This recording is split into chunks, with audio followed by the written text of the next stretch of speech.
Hello student, good morning. Today I am going to teach you the portrait of Our Lady, class 11th, lesson first, 10 MCQ. आज मैं आपको the portrait of our lady class 11th के hornbill का first chapter है। इसके कुछ MCQ मैं आपको इम्पोर्टेंट एमसीक्यू बताऊंगी। तो चलिए स्टार्ट करते हैं। फर्स्ट एमसीक्यू है, आपका क्वेश्चन है what was grandmother's reaction when the author was going abroad. उसमें खुशवंत सिंह नाम का जो करेक्टर है वो अब्रॉड जाता है, उस समय उसकी ग्रैंडमदर का क्या रिएक्शन था? Answer is she was normal और नॉट सेंटिमेंटल। आप इसमें से कोई एक आप आंसर ले सकते हैं कि उनकी दादी जो थी वो बिल्कुल नॉर्मल थी या वो सेंटिमेंटल नहीं थी, अपने ग्रैंडसन के जाने से दुखी नहीं थी। Second question is what is your views about the character of grandmother in the lesson. इस लेसन में जो मेन कैरेक्टर ग्रैंडमदर का है उनके बारे में, उनके कैरेक्टर के बारे में आपके क्या व्यूज हैं? तो in the chapter the grandmother was very strong lady. Answer is she was strong lady. वो एक बहुत बहादुर और बहुत स्ट्रॉन्ग लेडी का कैरेक्टर उनका शो किया गया है। क्वेश्चन नंबर 3 है आपका, what did grandmother do in her free time. दादी माँ ग्रैंडमदर अपने फ्री टाइम में क्या करती थी? Praying and telling her beads. वो हमेशा अपने बीट्स को लेकर, अपने मनकों की माला को लेकर के कुछ प्रेयर करती रहती थी।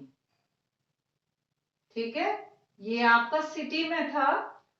और जब वो विलेज में थी तो क्या करती थी? अगर आपसे यही क्वेश्चन पूछ लिया जाए कि वो विलेज में क्या करती थी, तो विलेज में वो अपने ग्रैंडसन के साथ में स्कूल जाती थी, उसके लिए खाना बनाती थी, स्ट्रीट डॉग्स को खाना देती थी, इस तरह अपना टाइम पास करती थी। लेकिन आफ्टर रीचिंग द टाउन और city she was praying and telling her beads. वहां पहुंचने के बाद उन पर कोई काम नहीं था, इसलिए वो अपनी माला के मनकों से प्रेयर करती रहती थी, जपती रहती थी।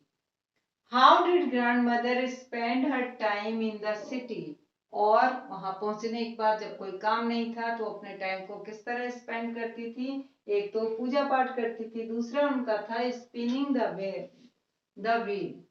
एक चरखा होता है, खाली टाइम में वो उस चरखे को भी काटने का काम करती थी, क्योंकि वहां पे शहर में उनके लिए कोई काम नहीं बचा था। Question number 3, where was the parents of the author. Author के माता पिता कहाँ थे? In the city. सिटी जाने से पहले ग्रैंडमदर और ग्रैंडसन दोनों विलेज में रहते थे। वहां दादी के पास बहुत काम थे, लेकिन शहर में आने के बाद उनके पास कोई काम नहीं था, तो वह स्पिनिंग द व्हील करती थी। और पेरेंट्स उसके ऑथर के खुशवंत सिंह के माता पिता शहर पहुंचने से पहले कहाँ थे? उसके माता पिता शहर में थे और वो ग्रैंडसन और ग्रैंडमदर गांव में थे। Next question is what was the breakfast of the author. Author का नाश्ता क्या था? वहां पर दादी जब गांव में रहती थी तो अपने ग्रैंडसन को नाश्ते में वो क्या देती थी? Thick stale chapati with butter and sugar. वो रात की बची हुई जो बासी रोटी होती थी, वो मोटी सी रोटी के ऊपर बटर लगाती थी और उस पर कुछ शुगर लगा देती थी, जो ऑथर बड़े प्यार से उसको गांव में अपनी दादी के बनी हुई रोटियों को खाते थे। Who is the author of the portrait of the lady? इस portrait of the lady chapter का ऑथर कौन है? इस चैप्टर का ऑथर कौन है? तो इसका चैप्टर का ऑथर है खुशवंत सिंह। ठीक है, next question is how did grandmother look. दादी माँ देखने में कैसी थी? Old, short, slightly band, sorry, ठीक है। एक तो बुजुर्ग हो गई थी, बूढ़ी तो थी, हाइट में उनकी हाइट कम थी, और स्लाइटली बैंड, थोड़ा सा बुढ़ापे में जैसे कमर झुक जाती है तो थोड़ी सी उनकी बॉडी में बैंड आ गया था, थोड़ा सा झुका हुआ अपने आप को फील करती थी वो।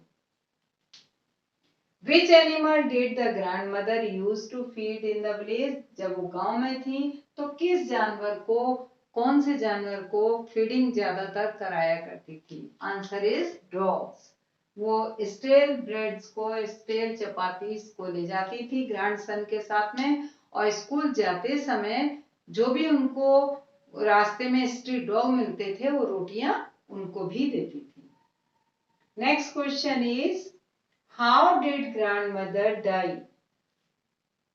दादी माँ की मृत्यु कैसे हुई, वो स्वर्गवासी कैसे हुई? तो आंसर है during telling beads lying on the bed. वो बीमार हो गई थी, बिस्तर पर लेटी हुई थी, और लास्ट मोमेंट तक वो अपने मनकों की माला से अपने जो भी उनके प्रेयर थी, जो भी राम नाम था उसको जपती थी, और जब वो खत्म हो गई थी तो उनकी वो माला हाथ से छूट गई थी, गिर गई थी। तो during telling beads lying on the bed. ये आपके 10 क्वेश्चन है, और इनको ये एमसीक्यू में आपको तैयार कर लीजिए। Thank you.